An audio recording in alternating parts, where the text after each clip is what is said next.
Gaya kang tayo ng pandesal. Kasi ang pandesal dito sa Saudi, oh, ang laki. Pandesal yan. Tulad sa Pilipinas, napakaliit. Pag gaganyanin mo, napakalambot pa, parang ano. Yan na mo. Parang bulak yun sa Pilipinas. Ito, oh, napakatibay, oh. Napakatigas.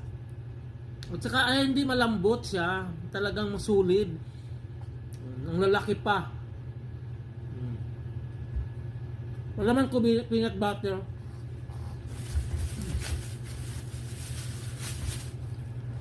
Ang tayo sa saging.